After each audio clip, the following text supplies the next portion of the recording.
Fala galera, beleza? Tranquilidade? Estamos nós aqui para a segunda parte da nossa aula de Rússia e SEI, Comunidade dos Estados Independentes. E nessa segunda parte a gente vai trabalhar, com a figura de Putin e o que Putin transforma a Rússia, né?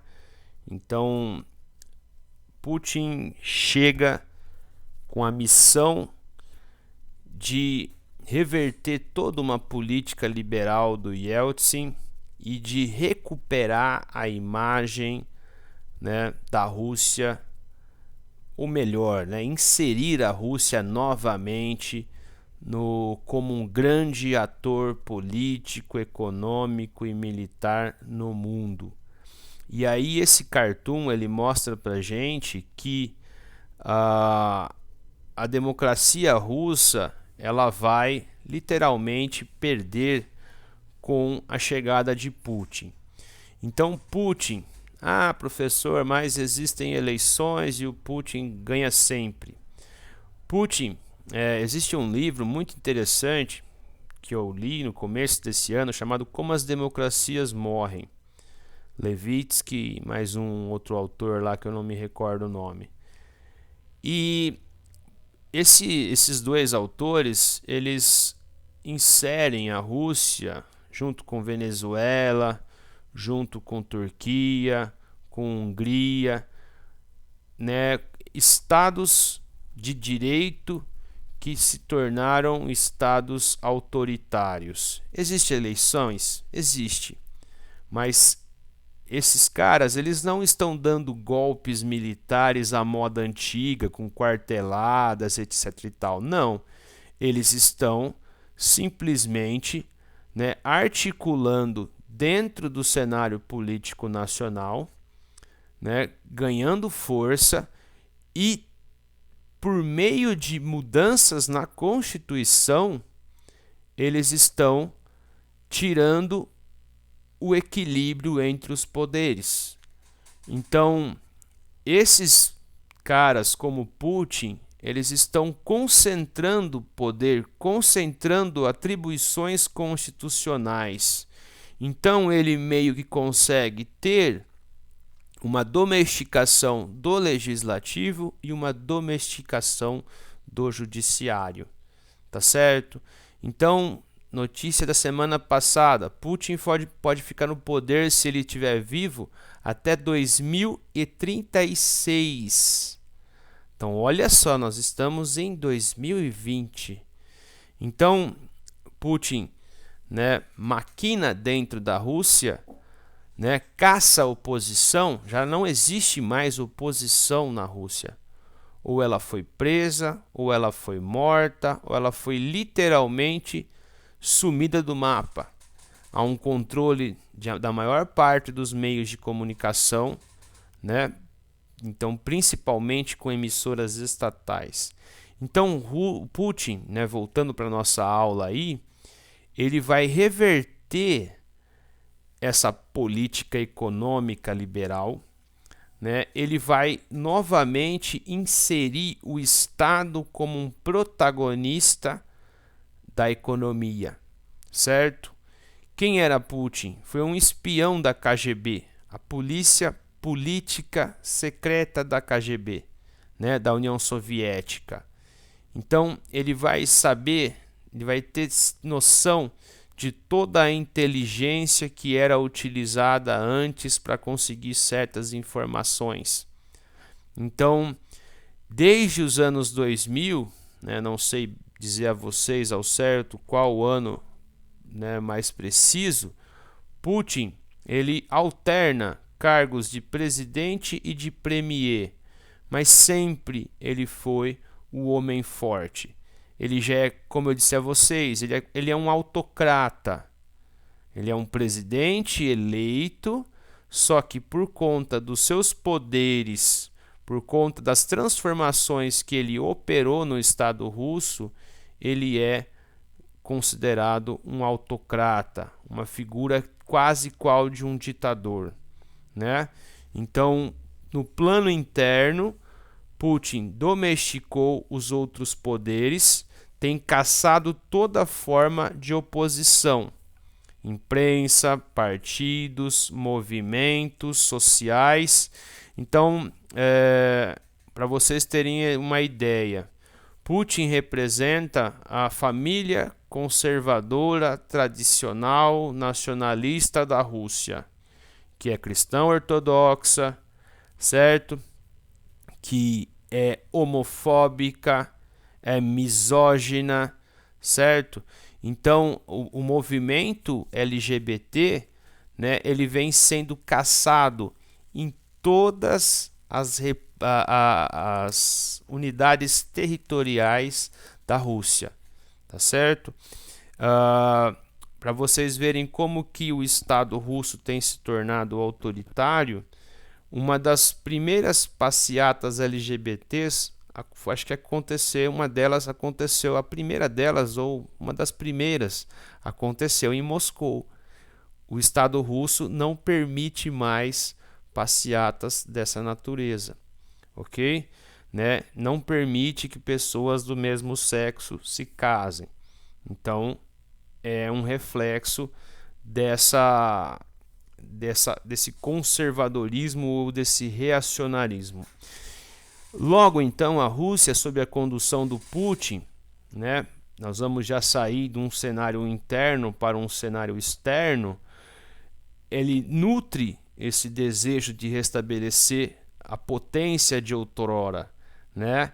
E já caminhando aqui para um cenário de política externa, todas as nações que têm se rebelado, as nações da SEI, ou as vizinhas que historicamente, né, estiveram sob o guarda-chuva russo, todas elas que vêm se manifestando alguma oposição ou um desejo de separação dessa parceria mais próxima com a Rússia, né, elas têm sofrido, né, com manifestações separatistas. Isso aconteceu em 2008 e acontece em 2014, aconteceu em 2014 e vem acontecendo na Ucrânia. Mas que tipo de separatismo? De uma minoria russa que não quer perder o vínculo, né, fraternal com a Rússia. Tá certo? Então, a questão ucraniana que nós vamos estudar aqui hoje, ela não foi resolvida ainda. O leste ucraniano, ele está ainda sublevado, ok? É uma questão ainda irresoluta. A Crimeia foi literalmente anexada. Século XXI, nós percebemos, né, uma jogada imperialista à moda antiga. Então, a Rússia, ela não permite que seus parceiros digam: olha, Rússia, eu agradeço, né, a parceria histórica, mas eu quero me aproximar da União Europeia. Não, eles não permitem, certo? Eles não permitem porque a Rússia quer manter todos esses países sob a sua tutela. Então, ela age de todas as formas, né, fornecendo armas, né, homens para a guerra, para impedir que essas suas ex-repúblicas satélites, né, se afastem de sua área de influência e se aproximem da União Europeia, como foi o caso da Ucrânia, que nós vamos estudar aqui, certo? Então, a política externa... Mas, professor, eu não consigo entender isso. O que representa esse guarda-chuva? Você ter para quem vender e comprar. Então, nós vamos falar da questão ucraniana. Se a Ucrânia entra na zona de influência da União Europeia, ela vai vender os seus produtos mais para a União Europeia do que para a Rússia. Ela vai comprar os produtos da União Europeia e vai comprar menos da Rússia. Ela vai ter menos trocas com a Rússia e mais trocas com a União Europeia. Tá entendendo? Então, isso é política externa, é tema de relações internacionais. Então, caminhando, como que a Rússia de hoje atua no plano externo? Então, para aqueles países que ela considera a sua área de influência, ela ajuda financeiramente. Então, tipo, olha, quanto está precisando aí? Está precisando de 1 bilhão para a construção de uma grande via, uma grande estrada, uma grande ponte? Nós ajudamos. Mas, né, se você, mesmo assim, não cede aos desejos russos, você vai começar a sofrer pressão econômica e militar. E se dentro do seu país existir uma minoria russa considerável, eles vão começar a manifestar certas vontades separatistas, vão começar a gerar conflitos, hostilidades com a população nacional. Então é o que aconteceu na Geórgia, é o que aconteceu e vem acontecendo na questão ucraniana, que nós vamos falar mais aqui. Então a Ucrânia, né, dentro de tudo isso que eu estou falando para vocês, entendam que a Ucrânia era para a Rússia, né, a principal parceira, era a segunda parceira importante da SEI. Então era a maior compradora de itens da Rússia dentro da SEI. Era a maior produtora de produtos fora a Rússia dentro da SEI, certo? Então era a segunda maior economia da região. Era tipo assim, se nós aqui no Brasil, né, tirando a questão da crise argentina, perdêssemos a Argentina para o NAFTA. De uma hora para outra, a Argentina diria: olha, eu não vou mais ter contatos comerciais com vocês, eu vou me voltar para o NAFTA, que não é mais NAFTA, né? Agora é USMCA, certo? Então isso representaria um baque muito grande para a nossa economia, para o nosso setor de exportação, tá certo?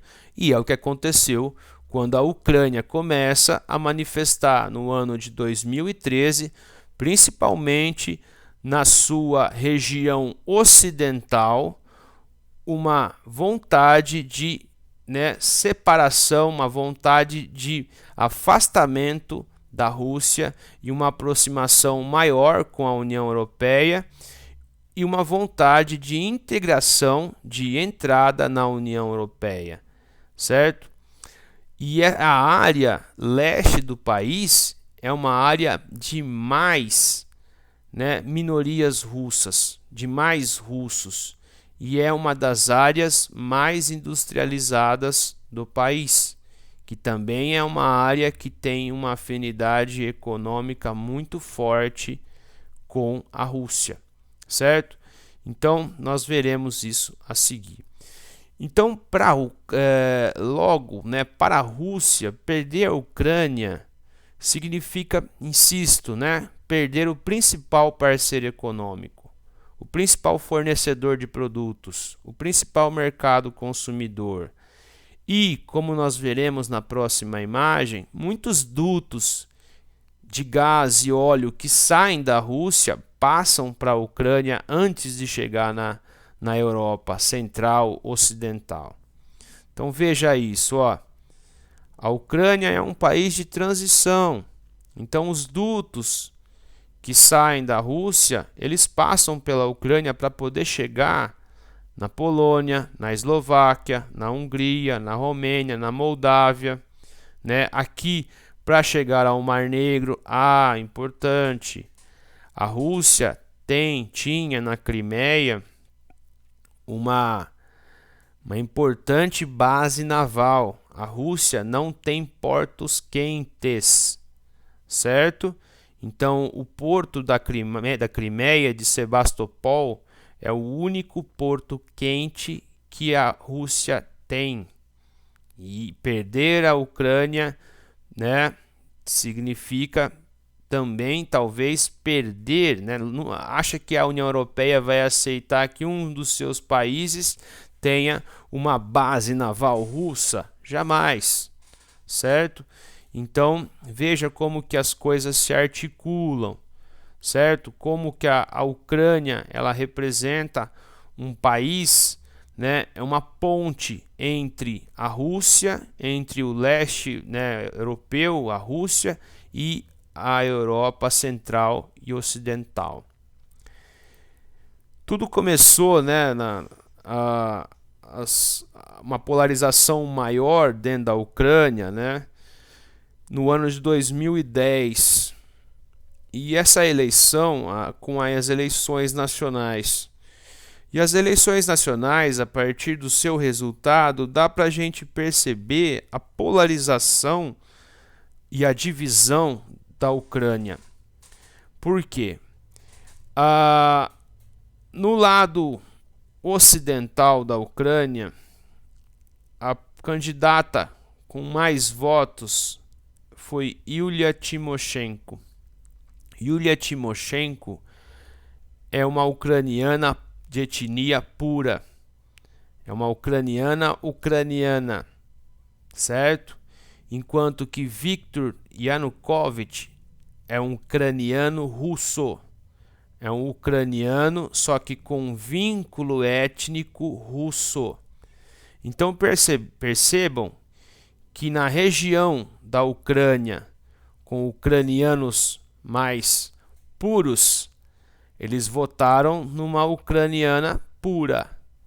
E a região mais russa votou em Yanukovych.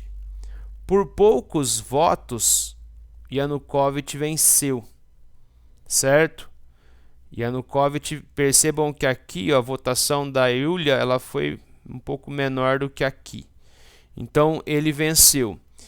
E Yanukovych foi o presidente que estava no poder em 2013 e 2014.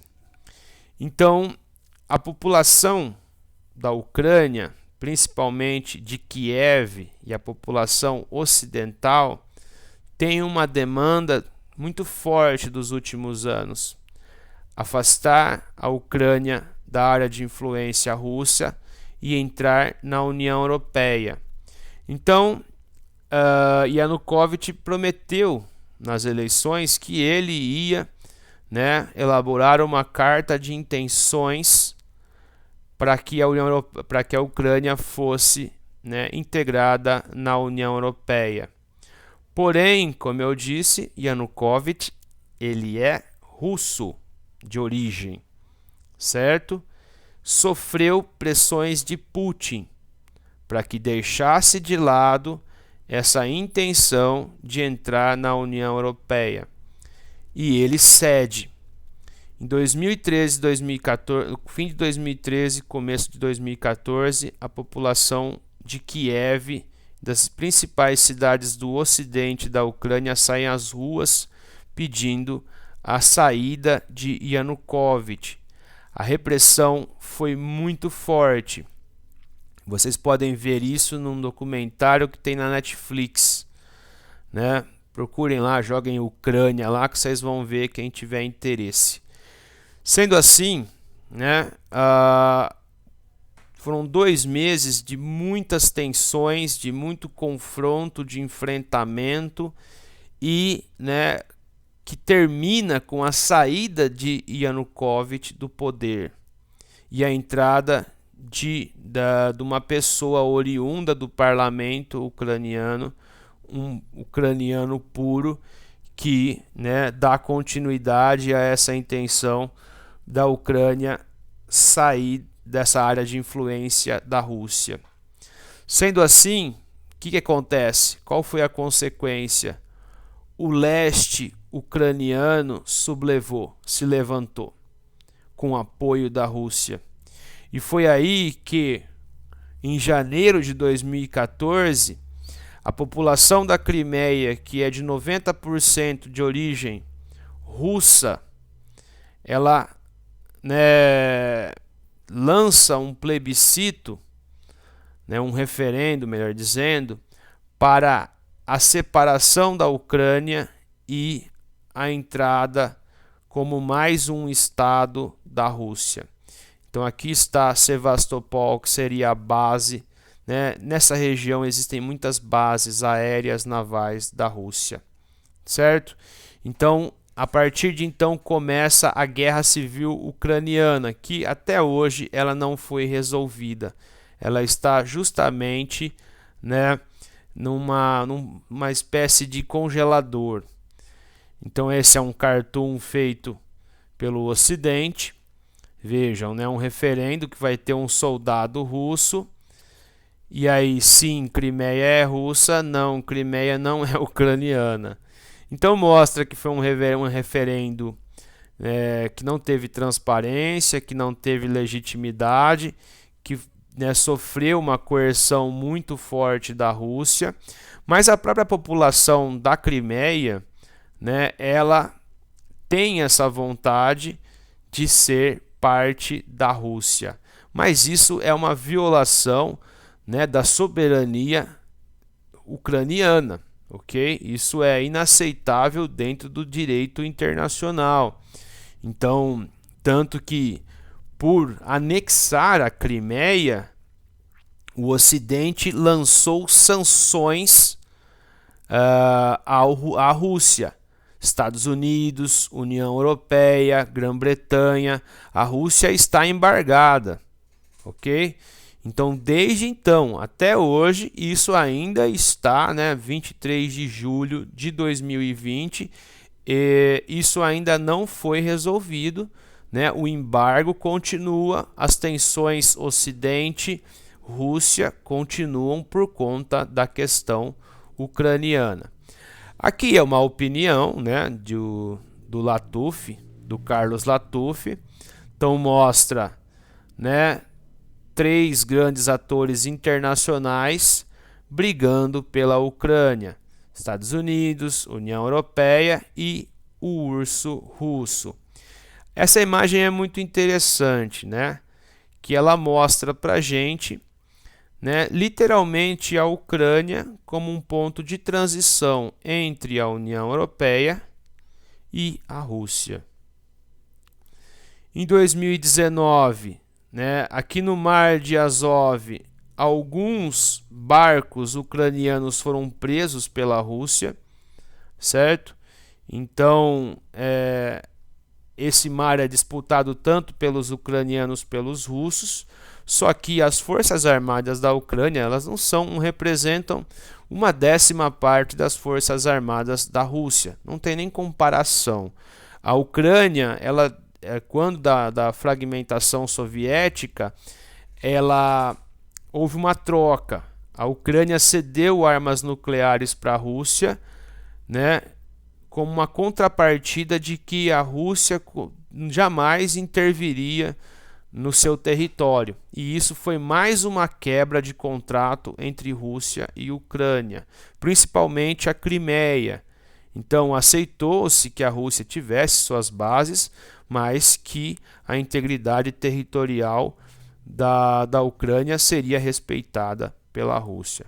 Rapidamente, né, a Rússia se envolveu na questão da Síria e ela foi um ator protagonista, porque a Rússia mantém uma base, né, a única base no Oriente Médio que a Rússia tem é justamente na Síria, por um acordo com o governo sírio, tá certo? E se não fosse a Rússia, o governo do Assad seria retirado do poder, né? Então a participação dela foi determinante para a manutenção do ditador, né, Assad, né, e na reconquista territorial de grande parte do território sírio. Por conta do quê? Por conta de uma base estratégica russa no Mediterrâneo. Ok? Então não se esqueçam, a Rússia quer novamente ser considerada uma potência militar. Então ter bases no exterior, bases navais, bases aéreas, né, é importante. Ok? Comparada com as bases dos Estados Unidos, né, são pouquíssimas, né? Os Estados Unidos da América têm bases pelo mundo todo, sobretudo no Oriente Médio, tá certo?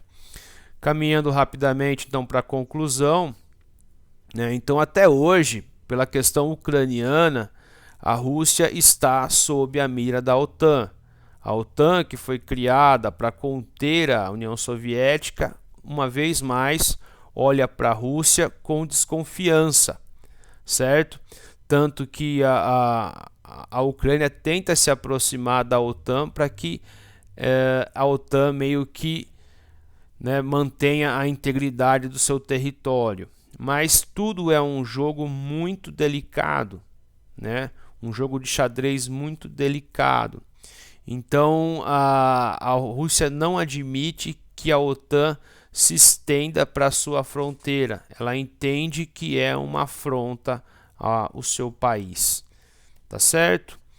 E o que mais aqui? A questão do Ártico também é objeto de disputa pelos países grandes da região, Estados Unidos, Canadá, certo?